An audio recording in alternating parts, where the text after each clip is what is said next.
नमस्कार। आप देख रहे हैं हिंदुस्तान हॉटलाइन और ये खास पेशकश है विश्व हिंदी परिषद और हमारी साझा पहल हिंदी है हम के तहत। ये टाई अप हिंदी भाषा के प्रचार प्रसार और इसके वैश्विक स्तर को बढ़ावा देने के लिए किया गया है, ताकि हिंदी की समृद्ध विरासत और इसकी शक्ति को हर मंच पर पहुंचाया जा सके। आज हमारे साथ है हिंदी पत्रकारिता और व्यंग लेखन की दुनिया में एक प्रतिष्ठित नाम, समीक्षा तेलंग। इन्होंने प्रिंट और इलेक्ट्रॉनिक मीडिया में अपनी बेहतरीन पहचान बनाई और साहित्य में भी अपनी अनूठी छाप छोड़ी है। तो चलिए बिना देर किए हम उनसे जानते हैं उनकी प्रेरणादायक यात्रा और हिंदी के प्रति उनकी रुचि, उनकी सोच के बारे में। समीक्षा जी, अपना कीमती वक्त देने के लिए आपका बहुत बहुत शुक्रिया। बहुत बहुत धन्यवाद सौरभ जी। मुझे इस मंच पर आमंत्रित करने के लिए विश्व हिंदी परिषद और हिंदी है हम दोनों ही संस्थाओं का बहुत बहुत आभार करना चाहूंगी। विपिन कुमार जी का भी बहुत बहुत आभार करना चाहूंगी जो आपके संयोजक हैं। और आप साक्षात्कारकर्ता हैं, इसलिए मैं आपका भी आभार करना चाहूंगी। जी। दरअसल मैं खुद भी पत्रकार हूँ, इसलिए मेरा जो पहला सवाल होगा वो निसंदेह पत्रकारिता से जुड़ा ही होगा। आपकी पत्रकारिता की यात्रा कैसे शुरू हुई? क्या बचपन से ही लेखन या पढ़ने का शौक था, या ये सफर किसी विशेष प्रेरणा से शुरू हुआ? विशेष प्रेरणा एक्चुअली हमें जो भी मिलता है ना हमारे संस्कारों से आता है। तो संस्कार, मैं हमेशा बोलती हूँ कि संस्कार दिए नहीं जाते हैं, वो पहुंच जाते हैं। हमारे यहाँ हम जब छोटे से थे, बहुत छोटे बच्चे थे, तो हम लोगों को लाइब्रेरी जाने के लिए प्रेरणा मिलती थी। छुट्टियों के दिनों में लाइब्रेरी में हमारे माता पिता हमें छोड़कर आते थे कि 2 घंटे यहीं पर बिताने हैं आपको। बहुत छोटे थे, मतलब छोटे से मतलब 5-6 साल, तब से। तो वो एक आयु होती है जब हम मिट्टी को जिस ढंग से ढालना चाहे वो ढल जाती है। तो घर जॉइंट फैमिली थी, ग्वालियर की हूँ बेसिकली मैं, और महाराष्ट्रियन फैमिली से हूँ। इसलिए हिंदी और मराठी दोनों ही मैं अपनी मातृभाषा बोलती हूँ।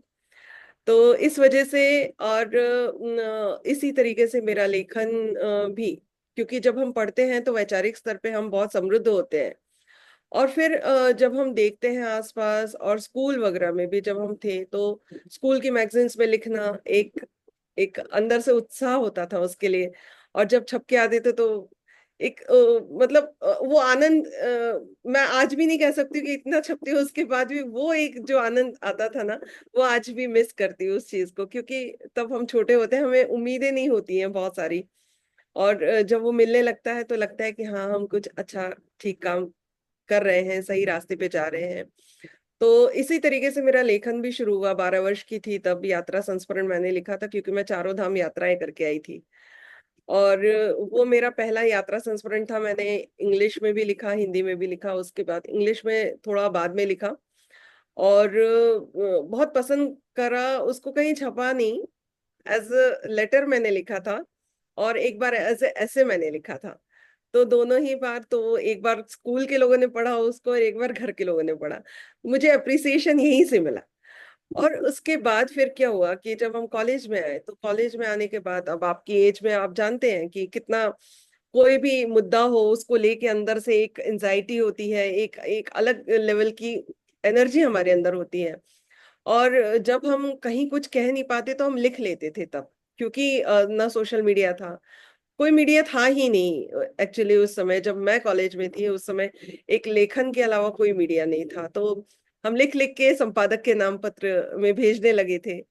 और वहां जब भेजती थी तो छप वप के आ जाता था। फिर उनके कुछ जैसे होता है ना कि कुछ विशेषांक आते हैं, आप रेगुलर उनके राइटर हैं, तो वो आपको फिर कुछ मतलब इस तरीके से भी बोलते हैं कि नहीं, अब हमारा ये विशेषांक आने वाला है, तो आप उसके लिए लिखिए, उसके लिए लिखिए। तो जब हम लिखते हैं तो ऑब्वियसली कि उसको हम पहले पढ़ते बहुत है और पढ़ने के बाद ही लिखते हैं। तो ये दोनों साइमल्टेनियसली चलता है, इसके लिए कुछ अलग से आपको नहीं करना पड़ता है। घर में मेरे यहाँ बहुत अच्छे मतलब मेरे फादर भी कविताएं लिखते थे, हालांकि उन्होंने कभी एक भी कविता अपनी छपवाई नहीं। वो मराठी में कविताएं लिखते हैं, इंजीनियर है बेसिकली वो। और मेरी माँ जो है शास्त्रीय गायिका है। मेरी 2 सिस्टर्स हैं, एक इंजीनियर है, मेरे से छोटे हैं सब। और एक कंटेम्प्ररी आर्टिस्ट है, वो भी ग्वालियर की हैं, सब ग्वालियर से पढ़ी है और आज अपने अपने लेवल पे काम कर रही हैं, काफी अच्छे लेवल पे काम कर रही हैं। तो मुझे लगता है कि घर से जब प्रेरणा हमें मिलती है जी। तो हम बहुत कुछ कर लेते हैं, और यही कारण था क्योंकि मुझे पत्रकार बनने में भी कोई अ, घर से रोक टोक नहीं थी। जी। तो 96 में मैं पत्रकार बनी हूँ, और वो समय ग्वालियर का आप सोच सकते हैं कैसा समय रहा होगा। और मैंने ऑन फील्ड काम किया, मतलब जी। एक केवल फीचर के लिए है इस टाइप से नहीं काम किया, मैंने ऑन फील्ड काम किया, जम के काम किया। 3 साल मैंने काम किया, और मेरे पास कोई डिग्री नहीं थी पत्रकारिता की, मैंने केवल बीएससी किया था। जिस दिन रिजल्ट आया बीएससी का उसी दिन मुझे जॉब भी मिल गया था। तो एक्टिव होने के लिए होने के बाद ये पत्रकारों की नजर में भी मैं आती गई, क्योंकि सेमिनार्स वगैरह होते हैं और हम उसमें पार्टिसिपेट करते हैं जब एक्टिवली, तो लोगों की नजर में आ जाते हैं। तो इस तरीके से मेरा ये सफर भी शुरू हुआ, और लेखन भी साइड बाय साइड चल रहा था। पत्रकारिता से जुड़ा मेरा अगला सवाल भी होगा। आपने प्रिंट और इलेक्ट्रॉनिक मीडिया दोनों में काम किया है। इन दोनों जी। माध्यमों में काम करने का अनुभव कैसा था? क्या आपको लगता है कि डिजिटल युग में पत्रकारिता की दिशा बदल रही है? बिल्कुल बदल रही है। और जब मैंने काम किया प्रिंट मीडिया में काम करना, यानी काम करना नहीं होता था, वो एक स्कूल होता था। स्कूल की तरह हम सीखते थे हेडिंग क्या बनानी है, शीर्षक कैसा होगा, कैसे उसको न्यूज में कन्वर्ट करना है। आप रिपोर्टिंग करके आए, रिपोर्टिंग करने के बाद आप जस का तस नहीं आप लिख सकते। आपके पास कुछ पॉइंट्स होते हैं, क्योंकि अखबारों में बहुत सी चीजें हम नहीं ले सकते हैं उस तरीके से जिस तरीके से हम देख कर आते हैं। तो वो बहुत सारी चीजें हमें सिखाई जाती थी, हमें भाषा भी सिखाई जाती थी। आज जब मैं उसी अखबार में, जब मैंने दैनिक भास्कर में काम किया, और जब आज मैं देखती हूँ उसकी स्थिति, तो बुरा लगता है मुझे, क्योंकि एक हेडिंग जो है वो भी हिंदी में नहीं होती है। हिंदी में उसके जोड़ाक्षर होते हैं, हम जोड़ जोड़ के जो अक्षर होते हैं, की का मैं, इस टाइप से।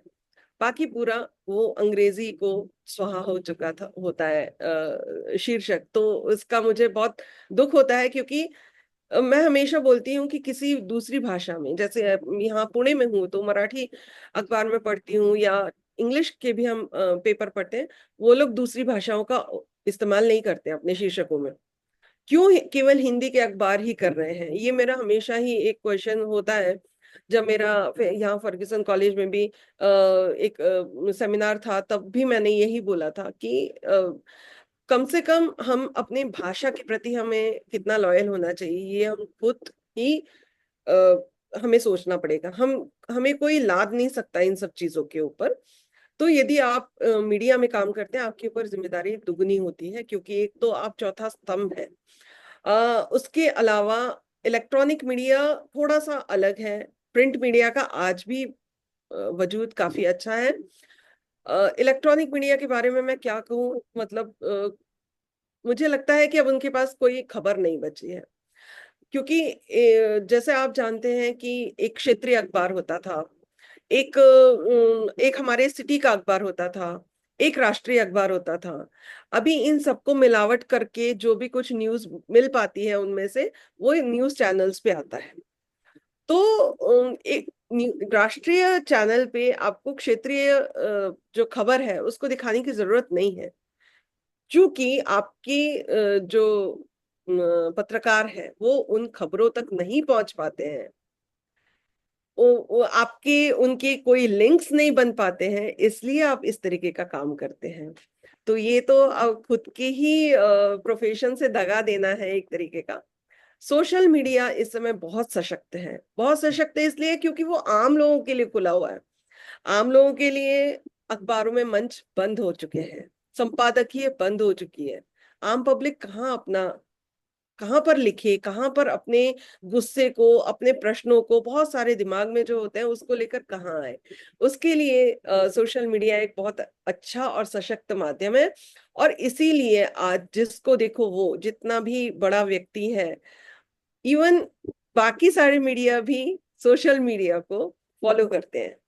तो ये उसका सोशल मीडिया का एक अलग व्यक्तित्व है, मैं कहूंगी व्यक्तित्व ही है, क्योंकि उससे बहुत सारे व्यक्तित्व उभर कर आ रहे हैं। बिल्कुल, बिल्कुल। हालाँकि अगर पत्रकारिता क्षेत्र की बात की जाए तो बात दूर तलक जाएगी, लेकिन हमें अभी आपकी साहित्यिक यात्रा का भी जी। ज़िक्र करना है। तो इसलिए मेरा अगला सवाल, पत्रकारिता से साहित्य तक की ये यात्रा कैसे तय हुई, खासकर व्यंग लेखन की, और आपका रुझान कैसे बढ़ा? क्या कोई ऐसी घटना थी जिसने आपको ये राह चुनने के लिए प्रेरित किया? नहीं, घटना तो नहीं थी, क्योंकि साहित्य घटनाओं से नहीं हम ला सकते हैं अपने अंदर। हाँ, कुछ प्रेरित करता है। क्या प्रेरित करता है मैं बताऊं आपको। क्योंकि जब मैं पत्रकार थी तो खबर हम लाते हैं, और मैंने क्राइम में भी और सारे डेस्क पर काम किया है। ऐसा कोई नहीं होगा कि राजनीति पर काम नहीं किया है या क्राइम पर काम नहीं किया, मैंने सब जगह काम किया। उससे क्या होता है, हमारी दृष्टि खुलती है। हमारी दृष्टि इस तरीके से खुलती है कि हम किस तरीके किस नजरिए से हम कहाँ देख रहे हैं, ये हम सोच पाते हैं। और पत्रकारिता और व्यंगकार, व्यंगकार कोई पद तो नहीं है, लेकिन व्यंग लिखना एक पत्रकारिता ही है। उसकी दृष्टि पत्रकारिता वाली ही होती है जब वो व्यंग लिखता है। बस उसकी भाषा बदल जाती है, वो साहित्य की भाषा हो जाती है। फर्क ये है। और इसीलिए शायद मैं व्यंग लिख पाई हूँ, क्योंकि जब मैं पत्रकार थी तो न्यूज लिखती थी। लेकिन उसी न्यूज को, या जो हम अपने चारों तरफ देख रहे हैं, जो विसंगतियां हम देखते हैं, उनको किस तरीके से शब्दों में ढालना है, ये क्रिएटिविटी होती है। तो ये जिसमें भी होगी वो व्यंग लिख पाएगा। और इसी तरीके से, क्योंकि मुझे भी किसी संपादक ने ही बताया था कि ये जो आप लिखती हैं ये व्यंग है। मुझे नहीं पता था जब मैं कॉलेज में थी कि ये व्यंग होता है। और फिर उन्होंने अपने ढंग से मुझे बताया कि क्या पढ़ना चाहिए क्या नहीं। उसके बाद धीरे धीरे हम, क्योंकि पढ़ के ही सीखते हैं साहित्य, कोई उंगली पकड़ के हमें नहीं सिखा सकता है। तो इस ढंग से मेरी ये यात्रा शुरू हुई थी व्यंग लेखन की। और कुछ साल बीच में बंद भी थी, क्योंकि मेरा विवाह हुआ 99 में, उसके बाद बच्चे हुए। तो मुझे लगता था कि वो मेरी जिम्मेदारी है, मुझे उसको पहले पूरा करना है। तो जब वो अपने काबिल बने, बड़े हो गए, उसके बाद फिर मैंने 2015 से मैं लगातार इसमें काम कर रही हूँ। अब 10 वर्ष हो रहे हैं वापस से। जी, काफी बेहतरीन कमबैक किया है आपने। और इसका प्रमाण मैं अपने दर्शकों को मेरे अगले सवाल से देने जा रहा हूँ।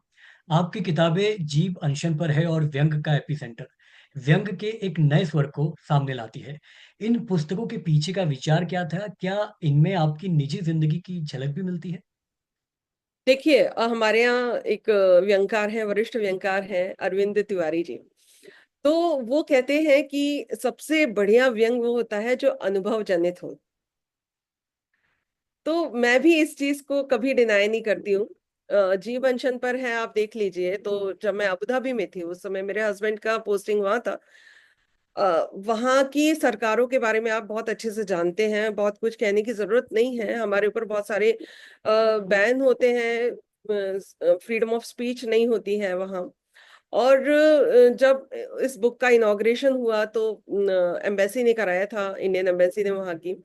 और उसके बाद उन्होंने 40 मिनट के अंदर वो किताब 4 लोगों से अपने पढ़वाई। और उसके बाद उन्होंने बोला कि नहीं, हमें अपनी न्यूज पोर्टल पे इसे नहीं दे पाएंगे, क्योंकि ये कहीं ना कहीं सरकारों के और इनके कामों पर लिखा गया है। तो मैं मानती हूँ कि ये व्यंग की जीत थी, जीव अनशन पर है की जीत थी वो। और उसको इंडियन डायस्पोरा पे वहां रखा गया था। अबू धाबी इंटरनेशनल जो बुक फेयर लगा था, उसमें इंडियन डायस्पोरा पे वो बुक थी। तो वो भी एक दूसरी जीत थी, क्योंकि जहां हमारी एम्बेसी इसको नहीं दिखा रही थी, वहीं उसको वहां पर भी जगह मिली थी। दो चीजें ये हुई। और उसके बाद एक बात और थी कि मैं व्यंग लिखने के लिए चूकती नहीं थी। ठीक है, हम भाषा क्योंकि हमारे हाथ में होती है, व्यंग हम डायरेक्ट नहीं करते हैं, इनडायरेक्ट में करते हैं। तो इस तरीके से मैंने वहां की सरकारों को, वहां के कामकाज पर को भी उस उसमें लपेटे में लिया है। और इस तरीके से मैंने उसमें व्यंग लिखे थे। व्यंग का एपिसेंटर शुद्ध भारतीय विसंगतियों पे है, क्योंकि तब तक मैं यहाँ आ चुकी थी। 19 में मैं इधर आ चुकी थी, और उसके बाद वो व्यंग का एपिसेंटर बना है। ऐसा नहीं कि वो किसी एक पर व्यंग किया गया है, या किसी एक सरकार पर व्यंग है। मेरा मानना है कि सरकार पर खाली व्यंग नहीं होता है। व्यंग हर उस सत्ता पे होता है जहां से विसंगतियां निकलती हैं। आपकी सत्ताएं अलग अलग भी हो सकती हैं, केंद्र की सत्ता में केंद्र में ही पक्ष विपक्ष की सत्ताएं अलग अलग होती हैं, दोनों पे व्यंग बनता है। हमारी घर की सत्ताएं होती हैं, उन पे व्यंग बनता है। हमारी समाज की सत्ताएं अलग अलग होती हैं, उन पे व्यंग होता है। तो आप यदि पढ़ेंगे तो आप पाएंगे कि आपके चारों तरफ जो घटनाएं घटित हुई हैं उन्हीं पर वो व्यंग लिखे गए हैं। जी, बिल्कुल। अगले सवाल के साथ बढ़ते हैं। आज के समय में व्यंग लेखन की क्या स्थिति है? क्या आपको लगता है कि व्यंग केवल मनोरंजन भर है या इसमें समाज को प्रभावित करने की ताकत भी है? देखिए, मैं मानती हूँ कि साहित्य समाज को दिशा दे सकता है। उसके लिए साहित्य को पढ़ना पड़ेगा आपको, तभी वो क्योंकि व्यंग एक वैचारिक आप उसको एक दूसरा एडिटोरियल बोल सकते हैं। तो एडिटोरियल वैचारिक होता है और वो हर एक के बस का काम नहीं होता है पढ़ना। जब हम अखबारों में काम करते हैं, आप पत्रकार हैं, आप जानते हैं हर एक पेज हर एक के लिए नहीं बना होता। उसी ढंग से एडिटोरियल भी हर एक के लिए नहीं बना होता, तो व्यंग भी हर एक पाठक नहीं पढ़ता है। उसके यदि व्यंग जो लेखन कर रहा है, जो लेखक है, जितना बुद्धिमान हो वो होगा, उससे ज्यादा बुद्धिमान उसका पाठक होगा। ये हमें सोच कर ही व्यंग लिखना चाहिए। व्यंग को केवल हास्य मान लेना, जो आजकल जो फुहड़ता है, वो सब व्यंग नहीं है। क्योंकि उसमें हम देखते हैं कि किसी की कोई मोटा है, कोई पतला है, किसी की ओठ फैले हुए हैं, किसी की आंखें बड़ी हैं, किसी की आंखें छोटी हैं। हम किसी को भी व्यक्तिगत रूप से ठेस नहीं पहुंचाते हैं व्यंग में। उसके ऊपर हंस देना वो आपकी मानसिकता पर निर्भर करता है। आपकी क्या मानसिकता है? आप निम्न मानसिकता के लोग हैं जो किसी शारीरिक जो लक्षण है उसके ऊपर आप कुछ भी मजाक उड़ाते हैं और उसको व्यंग का नाम देते हैं। दूसरी बात कि व्यंग दो तरह का होता है, एक हास्य भी होता है, और एक खाली व्यंग गंभीर जो लिखा जाता है वो भी होता है। और व्यंग में दोनों तरह की भाषा का भी उपयोग हो सकता है। तो ये उसके विषय पर निर्भर करता है कि यदि विषय बहुत गंभीर है और आप उसमें हास्य डाल देते हैं तो विषय वो डाइल्यूट हो जाएगा। तो इसलिए तब आपको सोचना पड़ेगा कि इसमें हास्य का पुट भी आना चाहिए या नहीं। क्योंकि जैसे हम नमक है, तो नमक यदि ज्यादा हो जाए तो वही खाना खराब हो जाता है। नमक कम हो जाए तो आप डाल सकते हैं, लेकिन नमक एकदम परफेक्ट हो तो खाना बहुत अच्छा लगता है। इसी तरीके से हास्य जो है व्यंग को डाइल्यूट करता है, लेकिन हास्य व्यंग को रोचक भी बनाता है। और हास्य यदि बहुत ज्यादा मिल जाए और आपका विषय बहुत गंभीर है तो वो गंभीरता ही खत्म कर देता है। जी।